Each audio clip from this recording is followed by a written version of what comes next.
Scoundrels, written by Paul Caranci, audio by Max Bowen, and edited by Skylar Batz. It has been said that political corruption is as old as government itself. Yet despite its timeless nature and its devastating impact in society, political corruption remains an elusive term. Listen to each episode of Scoundrels for some amazing stories about greed, corruption, and arrogance that sometimes defines politics in America.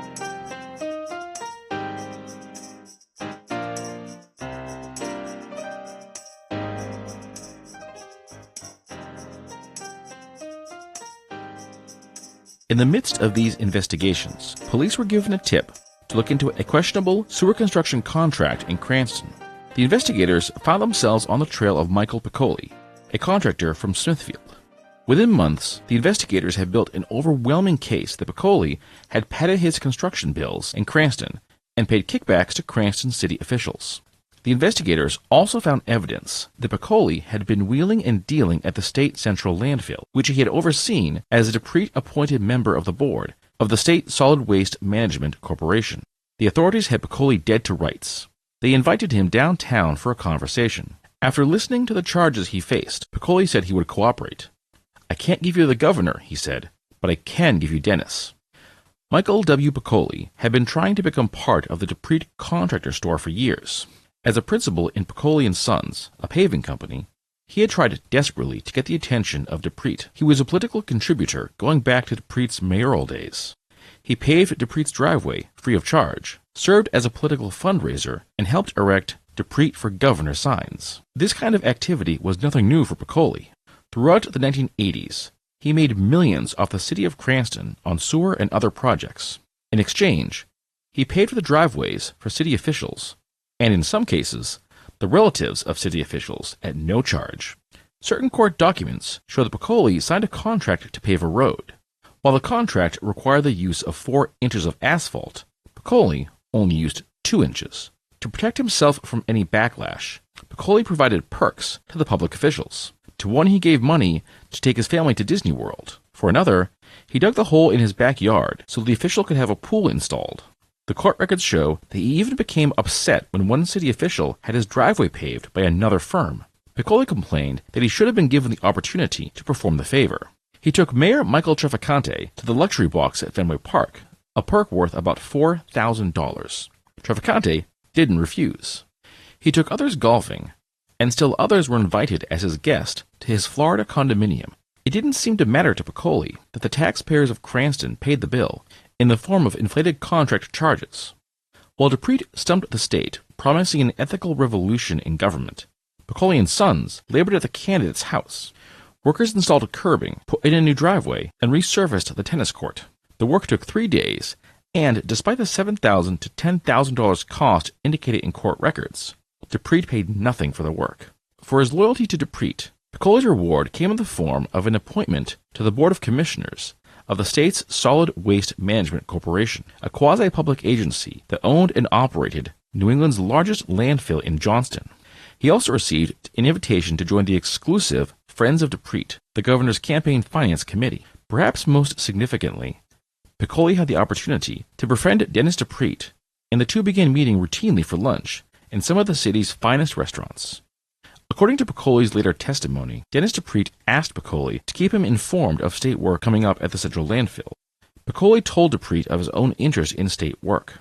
Piccoli told the grand jury that for state landfill work, he had followed Dennis Depreet's directions on selecting contractors. His testimony also revealed that he had collected contractors' contributions to Governor Depreet's campaign.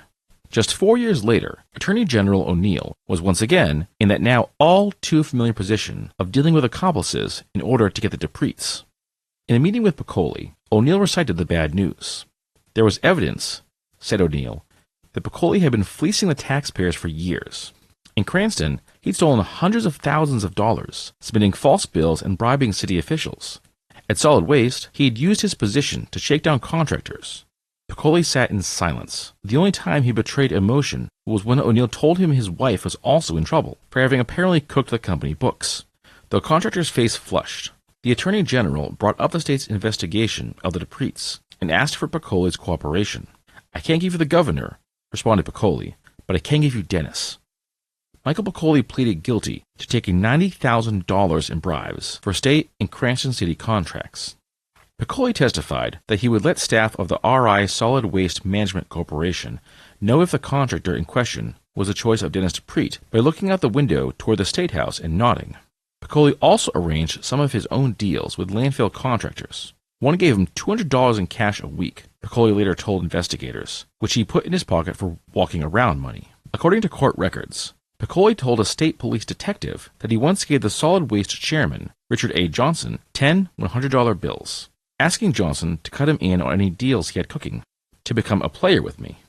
Johnson testified that despite their friendship, he refused, and cooperated with authorities. Thomas Wright, the director of Solid Waste Management Corporation, said Piccoli spent an inordinate amount of time at the landfill, meddling in the day-to-day operations, as well as contract negotiations. Indeed, he did. In a story typical of Rhode Island's small size and incestuous political nature, Paul Caranci, a co-author of this book, was employed by the Rhode Island Solid Waste Management Association as the organization's chief property manager at the time that Piccoli was serving as its vice chairman. The primary role of the chief property manager at that time was to implement the requirements of a state statute that required RIS WMC to take by eminent domain all residential property located within a 1,000-foot radius of the landfill's operational boundary, and to acquire by optional purchase all of the residential property located between 1,000 and 2,000 feet of the landfill's operational boundary. This was a significant amount of land, and was to cost the corporation several $1 million. The controversial legislation was made necessary when the RI state legislature, reacting to the odor and environmental complaints of landfill neighbors, many of whom purchased their properties long after the establishment of the landfill operation, passed the unfunded mandate. In order to facilitate the mandate, Caranci drafted rules and regulations governing the program. These rules and regulations were advertised for public hearing in accordance with the provisions of the Administrative Procedures Act, APA. This lengthy process involves a public hearing, submission, acceptance, and review of public comments, and a vote of approval by the board. Once this was accomplished, the final rules and regulations were promulgated. The rules were written and approved to maintain the highest integrity in a highly visible and controversial project. In accordance with the newly adopted rules and regulations, the RIS WMC appraised the subject property using the services of certified appraisers selected through the competitive bidding process. 3 were selected. Thomas Andolfo and his firm, Andolfo Appraisal Services, were contracted for the appraisal of developed residential land, while William McGovern, owner of Northeast Appraisal Services, was selected to perform appraisals of vacant land. Bill Sweeney of Cook & Company Appraisal Services was contracted to act as review appraiser in the event that the corporation's appraisal was lower than that of the property owner. The property owner, therefore, was also urged to solicit his/her own appraisal by any certified appraiser other than the ones hired by the corporation. The caveat was that the property owner had to have his/her appraisal complete and available at the time of the initial offer. The property owner and his/her representatives and the RIS WMC's team, consisting of Caranci, his assistant Patricia Serbo, Arnold Johnson, and Jeffrey Gladstone, the corporation's inside and outside legal counsels, respectively, and the appropriate RIS WMC appraiser, would then meet so that the corporation's offer could be disclosed. If the offer was acceptable to the property owner, the proper documents would be signed. If the property owner deemed the offer too low and had a legitimate appraisal that was higher in value, then his/her appraisal would be submitted. A review appraiser would be given the 2 competing appraisals, and that appraiser would provide a final opinion of value. That estimate of value represented the final offer to the property owner. The final offer was binding in eminent domain cases, while the property owner had the right to refuse the offer if the property were located between 1,000 and 2,000 feet of the operational boundary of the landfill. In order for the process to work fairly, it was critical that word of the value of the corporation's appraisal be maintained in the strictest confidence. Only the aforementioned members of the team knew the value prior to the offer being made to the property owner. If the property owner had advanced information of the value to be offered, he/she could simply pay an unscrupulous appraiser to provide a higher value than that of the corporation, assuring that the 2 appraisals would be sent to review. One of the properties being taken by eminent domain was a unique property owned by one of Piccoli's business associates. His property was unique and that it contained a grandfathered landscaping debris landfill and a tree farm. Piccoli tried relentlessly to obtain a copy of the appraisal report from the moment it was received.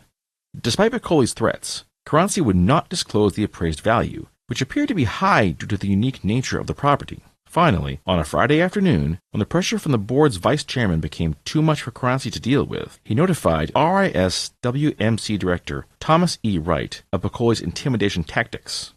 Wright immediately contacted board chairman Richard Dick Johnson, who apparently called Piccoli over the weekend and told him to back off. Piccoli was compliant but upset. Piccoli marched into Caranci's office early Monday morning to let him know of his displeasure. Of course, he did so in a nondescript way. "You did me a favor," Piccoli said. "Now I cannot be accused of passing the information along to the owner." As he began to walk away, he turned and said, "But I'll remember this." Caranci had momentarily derailed Piccoli's plan, but clearly there would be a price to pay for his perceived insubordination. While Piccoli spent his days wining and dining and golfing with government officials, his employees and partners were getting impatient. "Where's the work?" one of his brothers would holler in the office. "How come we're not getting any work?" "Not to worry," Mike assured everyone. "A lot of gravy is coming." The gravy came in 1989 with the addition to the state prison's intake center. Dennis Dupree told him, "This one's yours." Piccoli's firm was selected as the site's main contractor, charged with overseeing all site preparation and excavation work, but could not post the necessary bond required of all firms that bid on state jobs. The job went instead to Lori Donatelli, the daughter of a North Providence contractor who, as a woman, qualified as a minority contractor. Because her company owned no equipment, however, she hired Piccoli as a subcontractor. Despite having crews on site 7 days per week for 4 months and running up labor charges of $20,000 a week, Donatelli paid him only $50,000, $350,000 less than he expected. He appealed to Dennis Dupree to force Donatelli to pony up, but he never did collect. During this time, Piccoli met with A. Robert Lucy, another Smithfield contractor. Lucy wanted Piccoli's help in getting state jobs. Piccoli agreed to help. A few months later, Robert's brother Gus identified the state job he was interested in, the URI job, a planned $600,000 expansion of the university's library. Both Lucy and Piccoli had a similar account of events during their grand jury testimony. Piccoli told the investigators that he had reported Lucy's interest to Dennis Dupree. A few days later, he recalled, Dupree told him the URI contract would cost $60,000, 10% of the $600,000 fee the Lucys stood to make. Piccoli, in his testimony, said that Gus Lucy's response to the offer was, "I'll gladly give him the $60,000. In their testimony, the Lucy brothers said they agreed to each put up $30,000. Robert Lucy kept his money in a safe deposit box at the Johnston branch of Fleet Bank. Gus Lucy kept his in his desk drawer. In the ensuing months, the Lucys paid $40,000 in kickbacks, including a $5,000 finder fee to Piccoli.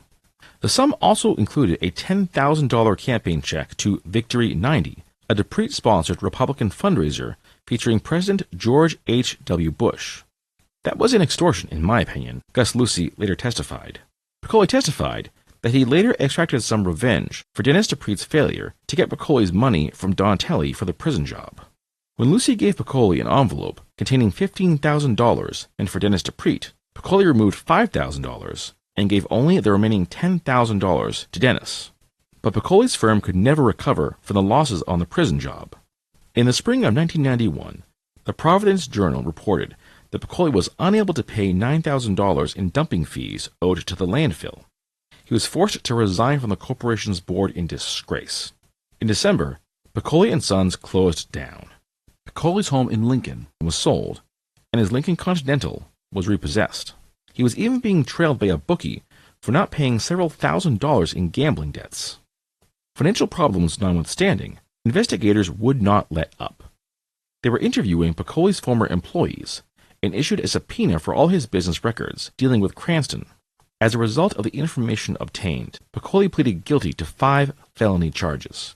He admitted to crimes involving the state landfill, the city of Cranston, and Governor Dupree's administration. He was bound for prison, the only person in the Dupree case thus far who has spent any time behind bars. A prosecutor recommended a lenient sentence, because of Piccoli's pledge to cooperate.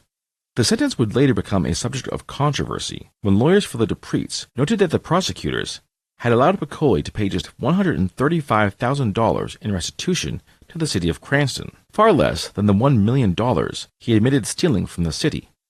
The Lucy brothers obtained immunity as a result of the testimony about the URI payoffs. Rodney M. Brusini suffers personal and business setbacks. In 1984, Rodney Brusini's star was on the rise. By 1990, his personal fortunes had been in decline. In time leading up to this January morning in 1992, Brusini had plunged into debt, separated from his wife, been rushed to the hospital for a drug overdose, and come under criminal investigation. On this Monday, Brusini was meeting at Heffy's restaurant in North Kingstown with his attorney, Richard A. Ganella, Attorney General O'Neill, and J. Richard Ratcliffe, a prosecutor in O'Neill's office, to tell them what he knew about payments for state contracts. But Brusini would not easily surrender the secrets he purported to know. As the manager of the Dupreet Insurance Agency, he had earned a reputation as a shrewd businessman. He knew how to write an insurance policy. Brusini told his audience that Dupreet was a control freak. To demonstrate his point, Brusini relayed the story of how Dupreet appointed him to run the State Racing and Athletics Commission in 1985. In this new position of authority, Brusini hired 2 men to collect urine specimens from the dogs at Lincoln Greyhound Park for drug testing. When the governor found out, he was furious and he had the 2 men fired. Dupreet then rehired them himself.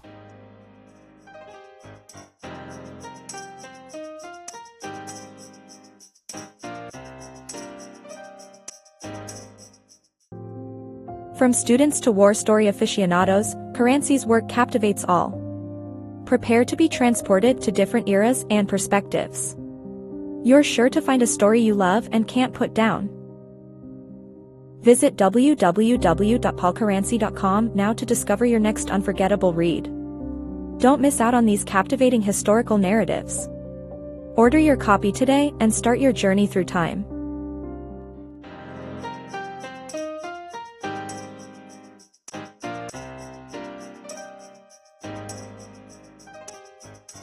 Brusini was concerned about his role in the Dupreet investigation. He was willing to cooperate, but wanted to be used as a confidential source rather than a cooperating witness. He preferred not to have to testify. O'Neill wouldn't agree. Brusini then suggested a proffer, a written statement of what he would testify to. Only after receiving assurances from O'Neill that what he said wouldn't be used against him, Brusini offered his story. Brusini and Dupreet were as close as 2 people could be. Friends called them Siamese twins. Dupreet was closer only to his wife. Both men were elected to the Cranston School Committee in 1970, and each displayed a conservative approach to education. Even when they opposed each other for the position of chairman, the 2 reached a compromise that had each presiding for half the term. In 1974, each won a seat to the city council, but in 1978, when Mayor James Taft withdrew from the race to tend to his law practice after the sudden death of his law partner, the Republican Party selected Ed Dupreet to replace him. Brusini had retired from government service a few years earlier and was now managing the F. A. Dupreet Agency. But while he left elected office behind, Brusini remained a force in Cranston politics. He was Dupreet's chief fundraiser. The meeting adjourned at Heffy's, but continued at O'Neill's home in Narragansett. Brusini denied any involvement in the selection of architects and engineers, but did say, according to court records, that Governor Dupreet would ask him to rate certain firms competing for state contracts in terms of how much money they had contributed to the Dupreet campaign. Often, said Brusini, the firm contributing the most would get the contract. O'Neill promised to consider what Brusini told him. Before Brusini had a chance to leave, however, O'Neill dropped a bombshell on him. O'Neill told Brusini that Dupreet had recently given O'Neill a fax meant for Brusini. The document involved Robert Haig, an architect, that was just awarded a big Dupreet state contract. Brusini was more angry than surprised at the thought that Dupreet would betray him. That, more than anything else, is what persuaded Brusini to cooperate. At a follow-up meeting, O'Neill informed Brusini that Brusini had given them no evidence that could be used against him at their first meeting, but if incriminating evidence could be gathered independently, Brusini could still be charged. O'Neill's real interest, however, seemed to be Haig and his involvement in the contract to renovate the Veterans Memorial Auditorium in 1989. According to court records, investigators had spoken to other contractors, who had said that the Dupree administration chose particular people to work on the vets, including a Massachusetts engineer who'd been Dennis Dupree's college roommate. Around the same time, Robert Haig's business records showed the architect had given $52,000 to Brusini. Brusini insisted, however, that the money was a loan from a friend, not a bribe, and that he needed it because, just having divorced his wife, he spent a lot of money on women and trips to Florida. O'Neill turned his attention to Frank N. Zino, the Dupree fundraiser and city engineer. He informed Brusini that as a cooperating witness, Zino told them that he had delivered money to Brusini from architects and engineers for state contracts. Again, Brusini had nothing to offer.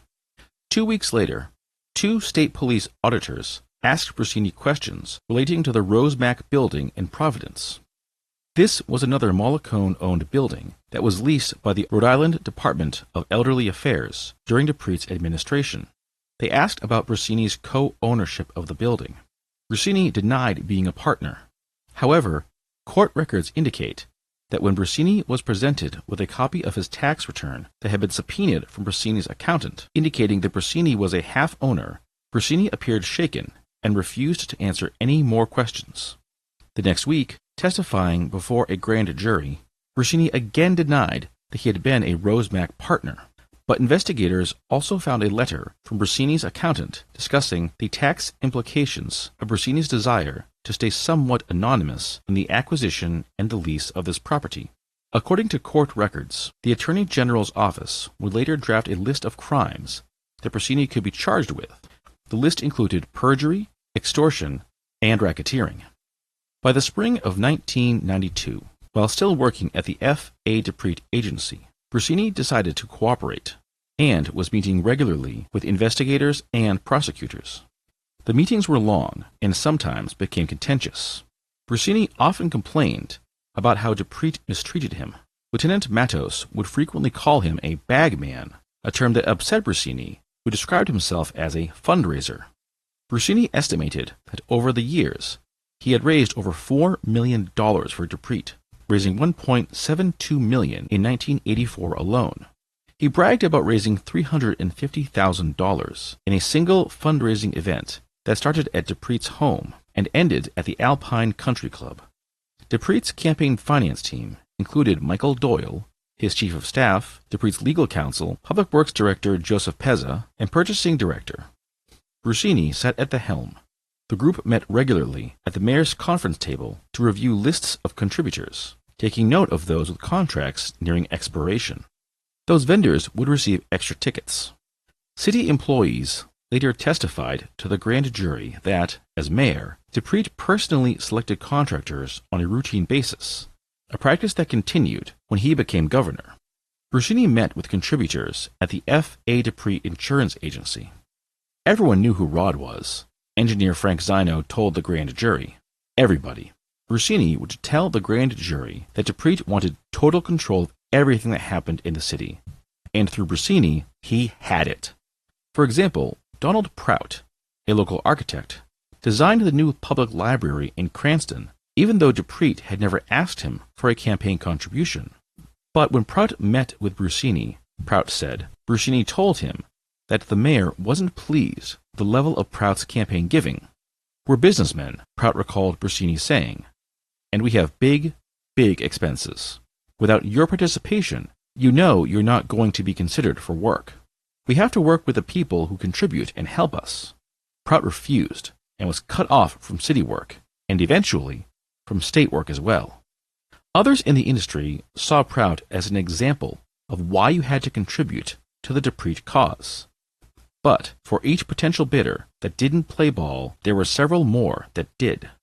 Brusini told the grand jury that during Dupree's first term as Cranston mayor in the late 1970s, Dupree instructed Brusini to meet with Anthony Capuano's company. Capuano's company held the city's trash hauling contract. Capuano stopped by Brusini's office and gave him an envelope with a contribution of $1,000 or $2,000 in cash, which, Brusini testified, he passed on to the mayor. Brusini told the prosecutors that he did not include the money in Dupreet's campaign finance report. On another occasion, Brusini, Capuano, and Dupreet went to Atlantic City. Capuano not only paid for all the rooms and meals, but also provided a roll of money for Dupreet to use at the tables. Dupreet, who said he never took a payoff from Brusini, denies that he was giving gambling money, but defended the trip, saying that the contract with Capuano, which saved the city $1 million, had already been signed before they went to Atlantic City. Brusini chalked it up to the political process. Brusini also told prosecutors that he had an arrangement with Dupreet regarding cash. He said that the mayor told him he could keep 1/3 of all cash contributions, money that went unreported in campaign records, which Brusini viewed as reimbursement for his expenses. According to Brusini, Dupreet also made money from zoning variances and exceptions. He controlled the zoning board, so if you wanted to get something done in Cranston, you had to go to Brusini, who would then meet with Dupreet. Once, Brusini told prosecutors, he collected about $12,500 from one developer and took the money to the mayor, who gave him 1/3 of it. Another time, Brusini testified, Dupreet accused him of having failed to turn over all the money he collected from a developer for a zone change. According to Brusini's grand jury testimony, the confrontation involved $15,000 in cash that Brusini said he had delivered to Dupreet from Alfred Carpianato, a prominent local developer. The money, which Brusini testified was to secure zoning approval for an apartment complex for the elderly, had been made in 2 installments, $7,500 before the approval and $7,500 after. Brusini told the grand jury that after the second payment, Dupreet summoned him to City Hall. He confronted me, saying that he had had a conversation with Freddie Carpianato, and he was led to believe that Carpianato had given me more money than I had actually turned over to the mayor. The three eventually met, and the matter was resolved with nothing more being said. Brusini and the Attorney General failed to reach an agreement, and eventually, by mid-1992, the investigators stopped talking to Brusini and prepared an indictment for perjury. With the threat of indictment hanging over him, Brusini started to cooperate, and talks of immunity surfaced again. That same month, Brusini quit his job at F.A. Dupreet, where he had worked for 2 decades. There was no going-away party. In May of 1993, prosecutors were losing their patience with Brusini. They felt Brusini was jerking them around. The prosecutors again spoke of bringing perjury charges. But before they could make up their mind, Brusini gave them an ultimatum: either protect his financial interests in the Metcalf building, or he would stop talking. At issue was the state's potential lease cancellation of space in the building. Prosecutors wouldn't hear of it. On May 4, 1993, Brusini was very close to indictment. The Department of Transportation gets a new director. If the goal is to direct state contracts, the Department of Transportation is the place to be, and Dupreet's choice to direct that department was Joseph Pezza. Dupreet was advised against appointing Pezza by those closest to his organization. Pezza wasn't the most qualified person for the post. In fact, officials from the Department of Transportation referred to him as Joe the Dope. But the cries fell on deaf ears, as Dupreet believed Pezza would be the most loyal. To help Pezza with the actual job duties, Dupreet created the position of executive director and appointed Senator John Chafee's cousin, businessman Duncan H. Doolittle, to the post. Pezza made his agenda clear at his first staff meeting. According to grand jury testimony from Patrick J. Quinlan, who was the DOT's chief legal counsel at the time, Pezza stunned the assembled DOT officials. "You guys have been running this place for quite a while. Now it's our turn." Asked about this statement in an interview held some years later, Pezza responded, "I never remember that. Definitely not." As head of the Transportation Department, Pezza sidestepped the formal contract selection process, telling his subordinates to hire the contractors whom he designated. The officials objected. Doolittle confronted Pezza, shouting, "You're going to jail," Quinlan told the grand jury. None of this rattled Pezza. He knew he had the support of the governor and was therefore able to overrule them. According to Quinlan, Pezza and two partners of a New York firm that had won the multi-million-dollar bid to construct the Jamestown-Verrazano Bridge had lunch on the second floor of Camille's Roman Garden, a classic restaurant in the heart of Providence's Federal Hill neighborhood, to celebrate the signing of a contract that had just taken place in the governor's office. After lunch, while walking down the stairs, Pezza asked the contractors for campaign contributions. The contractors expressed surprise. Quinlan, the DOT legal counsel, testified that shortly after the luncheon, he received a phone call from the contractor's lawyer in New York. The lawyer told Quinlan that the contractors didn't want to start out on the wrong foot, but that they felt uncomfortable about Pezza's request. Quinlan testified that he had told the lawyer that it was a common practice in Rhode Island, but that the New York firm had won the contract and shouldn't feel obligated. Nevertheless, the contractors ultimately gave to the Dupree campaign. Pezza turned to Brusini every time the department hired a contractor for any purpose. In so doing, he shunned the DOT experts. Brusini would later tell investigators that he considered only their political contributions, not their professional qualifications. Pezza said Brusini knew the drill from their Cranston days. According to the testimony of both Brusini and Pezza, since his days working at City Hall, Pezza would bring a list of bidders on contracting jobs to the F.A. Dupree agency to ask for Brusini's guidance. Brusini took the list of bidders to the State House, where, he testified, he would brief Dupree on how much money each contractor had given. Dupree would go down the list, making check marks beside certain names, said Brusini. Then Brusini would deliver the list, with the governor's choices, back to Pezza. Michael Doyle, Governor Dupree's chief of staff, was surprised that even as governor, Dupree wanted to approve every contract, even those under $20,000. "I still want everything to come up to me," Dupree said. Doyle told the investigators that Brusini met regularly with the governor to update him on campaign contributions, and then Dupree would tell his aides whom to choose for a project. The governor's favorite expression when designating his choices, as recalled by Doyle and several other aides, was, "all things being equal." Dupree felt that his selections were not only good policy, but good politics as well. According to Doyle, he would frequently say, "You can delegate duties, but not responsibility." But Pezza was becoming a political liability, according to Duncan Doolittle, who called him the most incompetent man I've ever met, and stupid as well. During his tenure at DOT, there were a number of scandals involving his management and his hiring of contractors. Doolittle, who had publicly criticized Pezza, was consigned to a basement office in the State House, and then resigned. Pezza resigned 8 months after he had begun.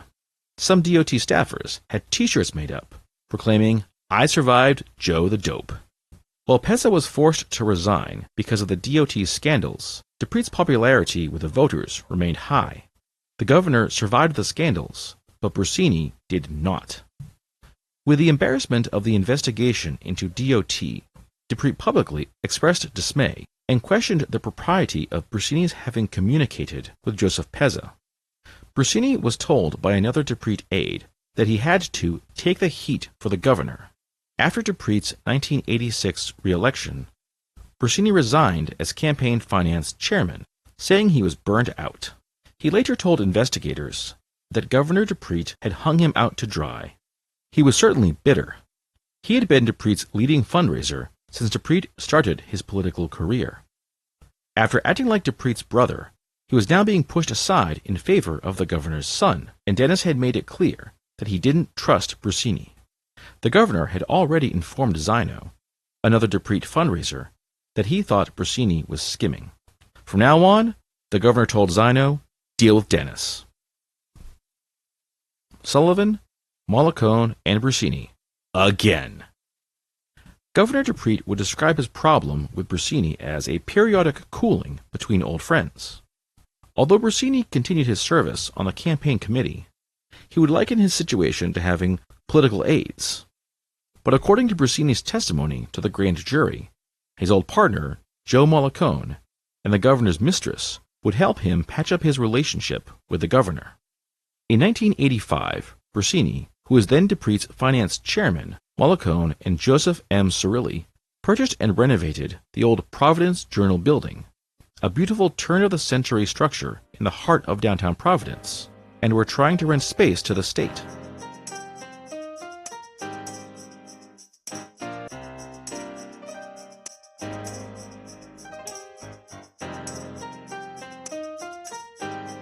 Listen to next week's episode of Scoundrel to find out what happens next. Politics, corruption, and so much more.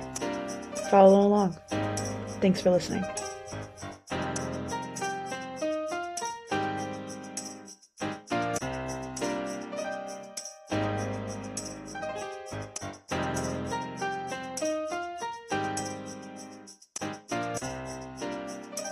Elite Handyman Services, over 35 years of trusted residential and commercial expertise.